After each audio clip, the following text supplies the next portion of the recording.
नमस्कार साथियों, कहानी में अंत तक बने रहिएगा और यदि आपको कहानी अच्छी लगती है, प्रेरणादायक लगती है तो वीडियो को लाइक करके चैनल को जरूर सब्सक्राइब करें। तो चलिए साथियों, शुरू करते हैं इस कहानी को। रोशन लाल जी ने अपनी भांजी रानी से कहा, रानी बेटा तैयार हो गई क्या? एक आध घंटे में ही बारात बस दरवाजे पर पहुंचती ही होगी। रानी ने कहा, जी मामा जी, बस चूड़ियाँ पहननी बाकी रह गई है। मामी जी, वो चूड़ियाँ सामान के साथ रखना भूल गई थी, इसीलिए दूसरे कमरे से लाने गई है। रोशन लाल जी कुछ संकोच करते हुए बोले, बेटा बुरा ना मानो तो तुमसे एक बात कहनी थी। रानी ने कहा, जी कहिए मामा जी, ऐसी क्या बात है जो आप इतना संकोच कर रहे हैं?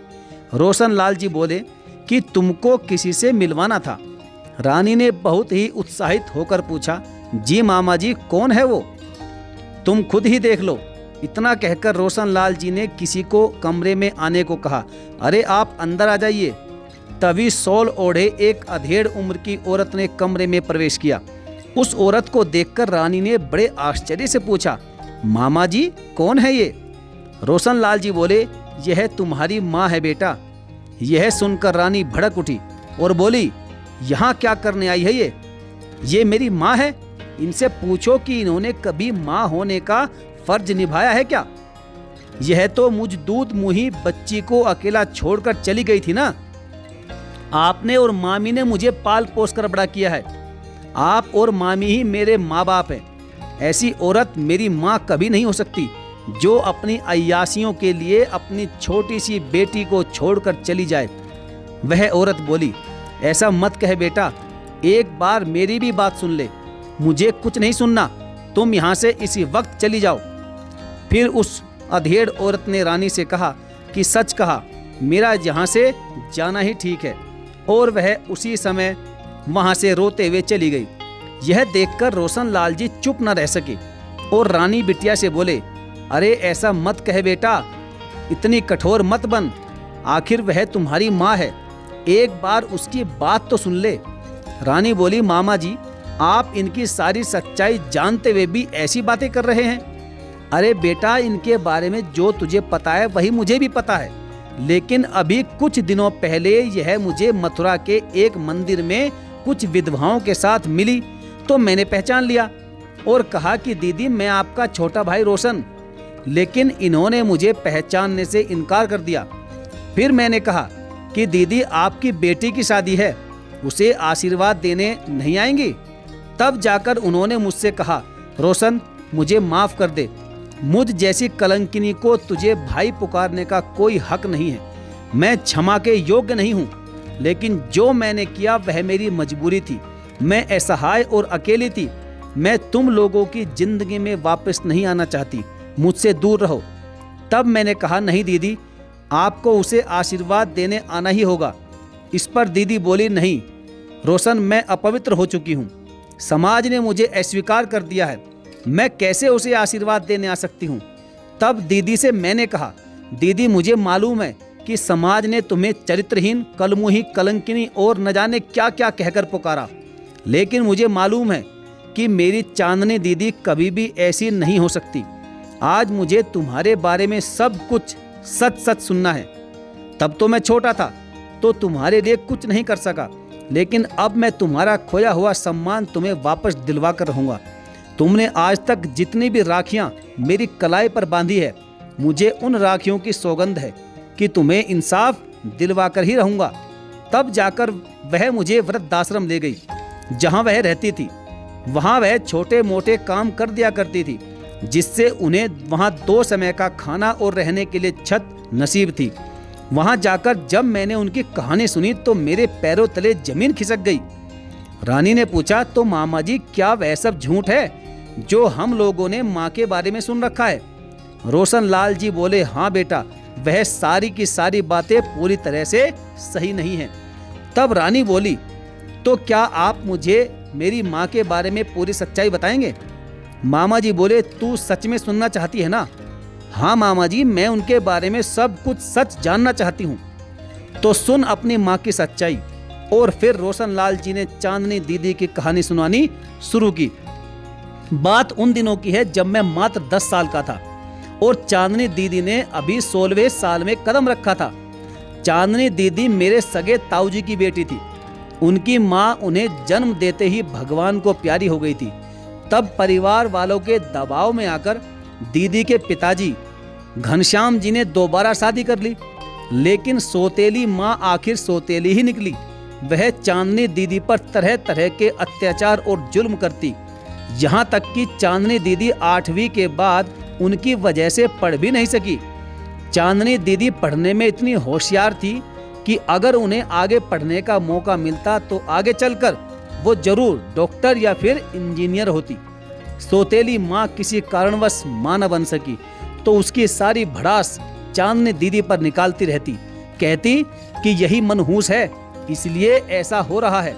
चांदनी दीदी की माँ हमेशा बिना सिर पैर की बातें करती रहती। ताऊजी और मेरे पिताजी के बीच घर का बंटवारा हो चुका था। दादा परदादाओं की पुरानी हवेली थी, इसलिए जगह की कोई कमी नहीं थी। हवेली के 2 हिस्से होने के बावजूद भी दोनों परिवारों को बहुत बड़े बड़े हिस्से मिले थे। हवेली के पीछे ही बगीचा और गौशाला थी, जहां भूसा, लकड़ी और उपले रखने के लिए 2 छोटी छोटी कोठरियां बनी हुई थी। दोनों ही घरों को बड़े बड़े आंगन मिल गए और साथ में छत भी मिल गई। मेरी माँ और ताई जी के बीच बिल्कुल भी बोलचाल नहीं थी, क्योंकि ताई का स्वभाव बहुत ही खरा था। उनकी किसी से भी नहीं पटती थी। ताई जी जब चांदनी दीदी के साथ गलत व्यवहार करती तो वह मेरी माँ से नहीं देखा जाता, इसलिए जब वह ताई जी से कुछ कहती तो ताई जी उनसे कहती कि तू छोटी है और मैं तेरी जिठानी हूँ, तू मुझे ज़्यादा ज्ञान मत बांट। यह बात मेरी माँ को अच्छी नहीं लगती। दादी के रहने पर तब भी ताई जी का व्यवहार चांदनी दीदी के साथ उतना खराब नहीं था, लेकिन दादी के जाने के बाद तो जैसे उन पर चंडी सवार हो गई थी। ना तो वह छोटों को सहती और ना ही कभी बड़ों का मान रखती। चांदनी दीदी की पढ़ाई बंद हो जाने के बाद ताऊजी अक्सर उनके पढ़ने के लिए घर पर ही किताबें ले आते। वह घर का सारा काम करती, उसके बाद जितना भी समय मिलता वो पढ़ लिया करती थी। इसी तरह एक रोज शाम का वक्त था। वह छत के किनारे बनी हुई दीवार के सहारे टेक लगाए बैठी कुछ पढ़ रही थी। तभी उन्होंने देखा कि छत पर एक पतंग मांझे सहित कटकर आ गिरी है। उन्होंने उठकर इधर उधर देखा और सोचा कि न जाने ये पतंग कहाँ से उड़कर आई है। तभी उन्होंने छत की दीवार से नीचे झांक कर देखा तो एक बड़ा सा लड़का और उसके साथ एक छोटा बच्चा था। छोटे बच्चे को तो वह पहचानती थी, लेकिन बड़े लड़के को उन्होंने पहली बार देखा था। छोटा बच्चा तो बगल वाली मंजरी भाभी का बेटा उदय था, लेकिन उसके साथ बड़ा लड़का न जाने कौन था। तभी उस लड़के ने कहा, माफ कीजिए, आपकी छत पर हम लोगों की पतंग कटकर आ गिरी है, कृपया उसे वापस कर दीजिए। चांदनी दीदी ने पतंग उठाई और छत से नीचे फेंक दी। उस बड़े लड़के ने कहा, धन्यवाद जी, और इतना कहकर दोनों वहां से चले गए। लेकिन उस दिन के बाद पतंग कटकर छत पर गिरने का सिलसिला ही शुरू हो गया। तभी एक दिन उस बड़े लड़के से चांदनी दीदी ने कहा कि आप कौन हैं और रोज रोज आपकी पतंग हमारे घर पर आकर ही क्यों गिरती है? मैं सब समझती हूँ। तभी वह बड़ा लड़का बोला, जी आप जो समझ रही है बिल्कुल वैसा ही है। चांदनी बोली, बड़े बदतमीज हो आप। लड़का बोला, जी मैं वैसा तो नहीं हूँ, लेकिन जब से आपको देखा है तो बदतमीज हो गया हूँ। चांदनी ने उस लड़के से कहा, चले जाइए आप यहाँ से, मेरे पास फालतू बातों के समय नहीं है। और इतना कहकर चांदनी नीचे आ गई। अब तो वह लड़का घर की छत पर आकर किताब पढ़ते हुए चांदनी को निहारने पहुंच जाता। चांदनी भी कभी कभी किताब के पीछे से कनखियों से झांककर उसे देख लेती तो वह मुस्कुरा पड़ता और चांदनी जल्दी से फिर किताब के पीछे अपना चेहरा छुपा लेती। इधर उस लड़के ने चांदनी के चचेरे भाई रोशन से भी दोस्ती कर ली। अब रोशन ने चांदनी से उस लड़के के बारे में बातें करना शुरू कर दिया। तब चांदनी को पता चला कि वह लड़का मंजरी भाभी का भाई है और उस छोटे बच्चे उदय का मामा है। उसका नाम सचिन है, जो कि वकालत पढ़ रहा है। उम्र में वह चांदनी से कम 5 साल बड़ा होगा। सचिन ने धीरे धीरे अपनी बातों और शरारतों से चांदनी का दिल जीतना शुरू कर दिया। चांदनी शुरू में तो उसे भाव नहीं देती थी, लेकिन बाद में वह भी सचिन के मोह फांस में फंसने लगी। करती भी क्या, वह बेचारी इस दुनिया में खुद को बड़ा अकेला महसूस करती थी। अब जाकर उसे एक ऐसा दोस्त मिला था जो कम से कम उसके चेहरे पर मुस्कान तो ले आता था। सालों से सौतेली माँ के ताने सुन सुनकर उसका मन फीका हो गया था, लेकिन सचिन उसके जीवन में ओस की बूंदों की तरह आया था और उसने चांदनी के मन को भिगो दिया था। अब चांदनी के कठोर स्वभाव में थोड़ी नरमी आ गई थी। दोनों छत पर जाते और अपने मन की बात पत्रों में लिखकर एक दूसरे को पहुंचा देते। कभी कभी दोनों बगीचे में बनी कोठरी में भी मिल लिया करते थे। दोनों अब एक दूसरे को दिलो जान से चाहने लगे थे। चांदनी अब हरगिज भी सचिन से दूर होने का नहीं सोच सकती थी और सचिन भी चांदनी से ही शादी करना चाहता था। वह उससे कहता कि वकालत की पढ़ाई पूरी होते ही मैं धूमधाम से तुम्हारे साथ ही ब्याह करूंगा। अब दुनिया की कोई भी ताकत मुझे तुमसे अलग नहीं कर सकती। हमारी जोड़ी तो ऊपर वाले ने बनाई है। मैं तुम्हारे बिना और तुम मेरे बिना अधूरी हो। और ऐसी बातें सुनकर चांदनी शर्म से सचिन के सीने में अपना मुंह छुपा लेती। दोनों का प्यार ऐसे ही परवान चढ़ रहा था, लेकिन कहते हैं ना कि इश्क और मुस्क छुपाए नहीं छुपते। और एक दिन चांदनी की सौतेली माँ बगीचे की कोठरी में उपले उठाने गई। कोठरी के किवाड़ अंदर से बंद नहीं थे, केवल अटके हुए थे। सौतेली माँ ने जैसे ही कोठरी के किवाड़ खोले तो उसने देखा कि सचिन चांदनी की गोद में अपना सिर रखकर लेटा हुआ था और चांदनी उसके बालों को धीरे धीरे सहला सहला कर बातें कर रही थी। अब सौतेली माँ श्यामा ने जब ये नजारा देखा तो वह गुस्से से उबल पड़ी। उसने सचिन से पूछा, बताओ कौन हो तुम और यहाँ क्या कर रहे हो? मालूम होता है कोई खिचड़ी पक रही है यहाँ। अब सचिन की सिट्टी पिट्टी गुम हो गई। वह डर के मारे कुछ नहीं बोल पाया। तभी उसे बचाने के लिए चांदनी बोल पड़ी, माँ ये मंजरी भाभी के भाई हैं। माँ बोली, मैंने तुझसे पूछा क्या? फिर तू क्यों मेरे सवाल का जवाब दे रही है? और तुम बेशर्मों की तरह यहाँ क्यों खड़े हो? जाते क्यों नहीं यहाँ से? श्यामा की बात सुनकर सचिन वहां से चला गया और चांदनी उसे जाते हुए देखती रही। उस कोठरी में एक कोने में लकड़ियों का ढेर पड़ा हुआ था। श्यामा ने उस ढेर में से एक मजबूत सी लकड़ी उठाई और चांदनी को जोर जोर से मारना शुरू कर दिया।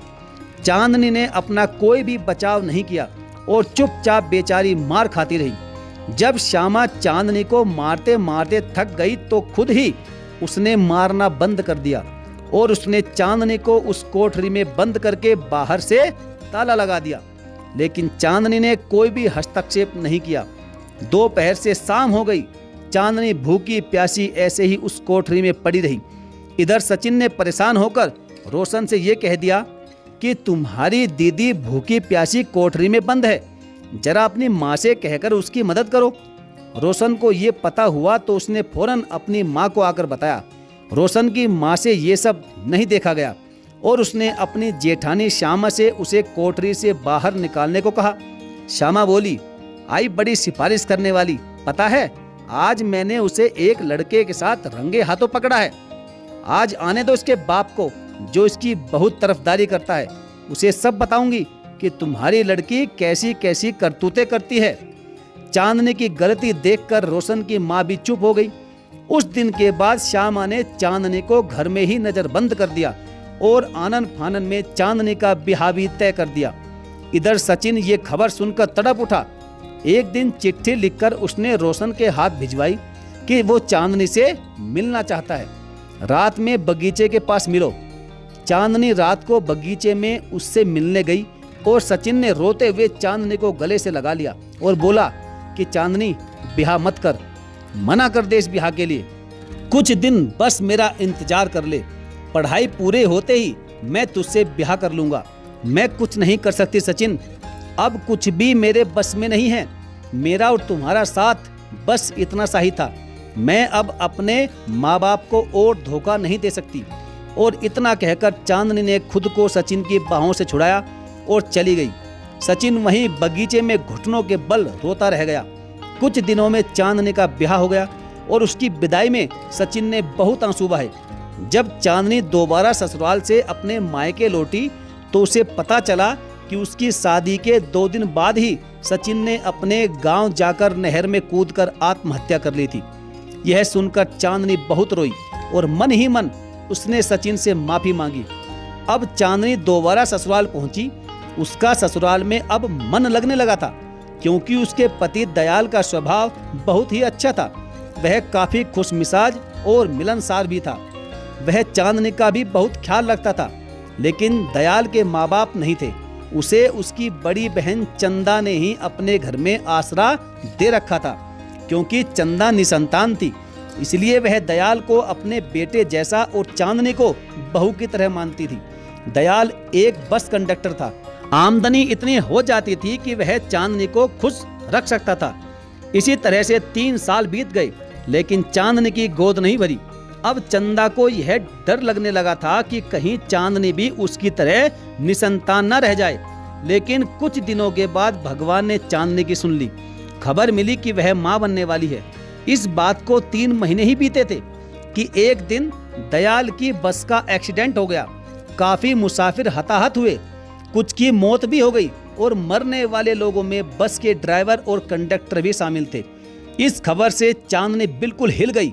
उसे लगने लगा था कि शायद वह दुख झेलने के लिए ही पैदा हुई है।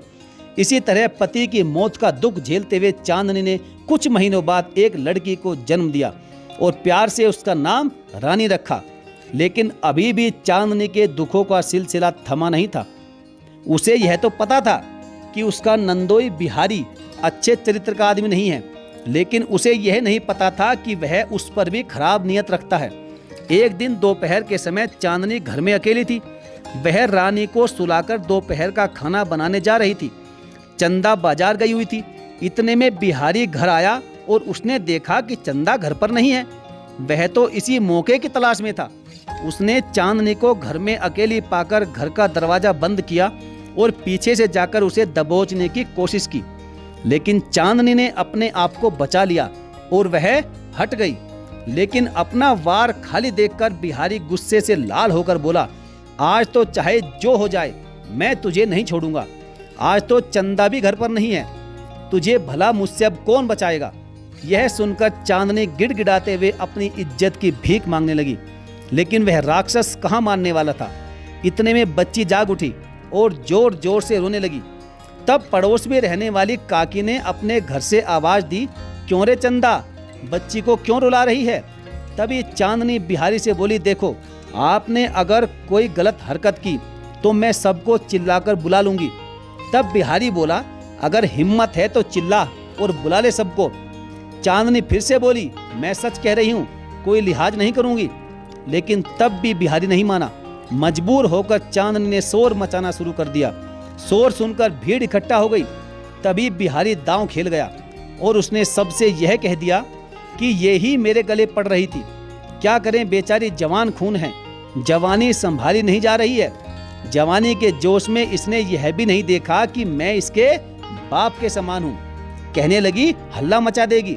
मैंने बहुत समझाया कि ऐसी हरकतें भले घर की लड़कियों को शोभा नहीं देती, लेकिन ये कहाँ मानने वाली थी। बस लिपटने लगी मुझसे। मैंने मना किया तो हल्ला मचाकर आप सबको बुला लिया। कलंकिनी कहीं की, कुलच्छनी कहीं की, जा कहीं चुल्लू भर पानी में डूब कर मर, बदन की आग ठंडी हो जाएगी। ये सुनकर चांदनी चुप न रह सकी और बोली कि ये आदमी झूठ बोलता है, मैंने ऐसा कुछ भी नहीं किया।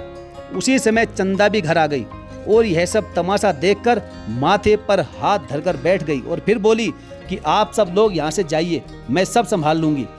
यह देखकर चांदनी बोली, दीदी मेरा कोई भी दोष नहीं है, मैंने कुछ भी नहीं किया।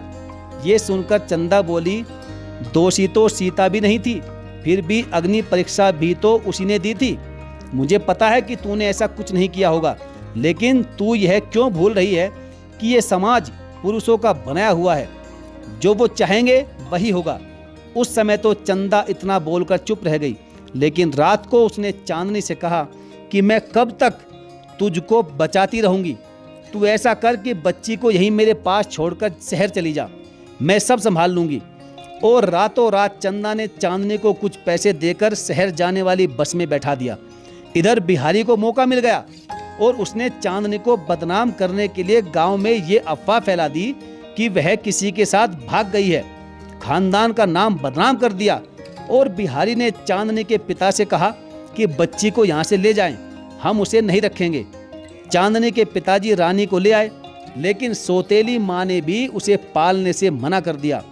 तब रोशन की माँ नन्ही सी बच्ची को नहीं छोड़ सकी और उसकी जिम्मेदारी उसने ले ली।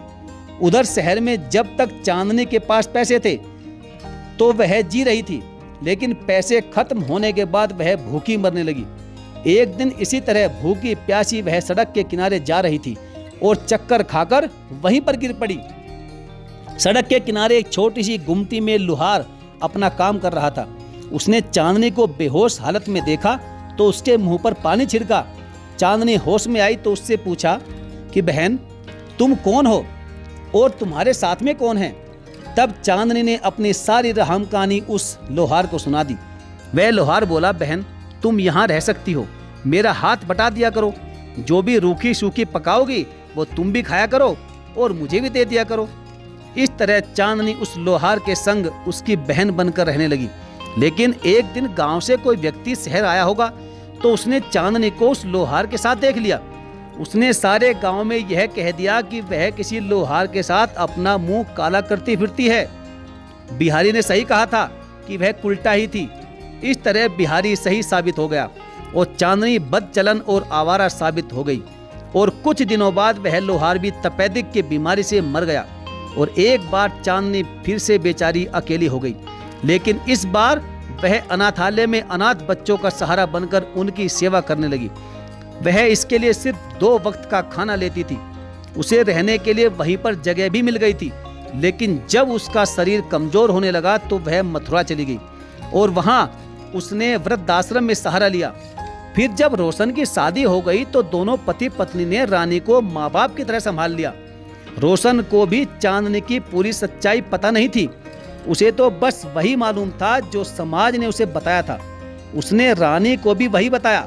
लेकिन जब चांदनी दीदी रोशन को मिली तब उसे सारी सच्चाई मालूम हुई। इसलिए रानी बेटा माफ कर दे उस अभागन को, कितने कष्ट झेले हैं उसने। आज उसके सीने से लगकर उसके सभी कष्टों का निवारण कर दे। यह सुनकर रानी फूट फूट कर रोने लगी और रोशन लाल जी से बोली, मामा जी मुझे माँ के पास ले चलिए। रोशन लाल जी रानी को चांदनी के पास ले गए। चांदनी बाहर पेड़ के पास बने चबूतरे पर बैठकर रो रही थी। रानी फौरन जाकर चांदनी से लिपटकर बोली, माँ मुझे माफ कर दो। तब चांदनी बोली, मैं बेकसूर हूँ बेटा, सचमुच मेरा कोई दोष नहीं है। मैं तो इस बेदर्दी समाज की मारी हुई हूँ जिसने मेरी एक नहीं सुनी और मुझे बदचलन और आवारा साबित कर दिया। तब रानी बोली, मुझे मालूम है माँ, मैं सब जानती हूँ। मुझे मामा जी ने सब कुछ आपके बारे में सच सच बता दिया है। और फिर दोनों माँ बेटी बहुत देर तक ऐसे ही आपस में लिपट कर रोती रही। साथियों, किसी ने सच कहा है कि यह समाज न जाने कब किसको कैसा साबित कर दे। आपको यहाँ एक एक कदम फूंक फूंक कर रखना पड़ता है। और यही कारण है कि हमारे समाज को पुरुष प्रधान समाज कहा जाता है, जो कि अपनी हर बात मनवा लेता है। लेकिन अब समय बदल रहा है। क्या आप भी मानते हैं कि अब समाज में बदलाव आ रहा है? साथियों, आपका इस बारे में क्या कहना है? अपनी राय कमेंट बॉक्स में जरूर लिखें। और आपको यह कहानी कैसी लगी आप हमें वह भी बताएं। साथ ही साथ यदि आपने हमारे चैनल को अभी तक सब्सक्राइब नहीं किया तो आपसे गुजारिश है कि चैनल को सब्सक्राइब करके बेल आइकन को जरूर प्रेस कर लीजिएगा। तो चलिए साथियों, मिलेंगे फिर और किसी बेहतरीन दमदार कहानी के साथ। तब तक के लिए धन्यवाद। जय हिंद।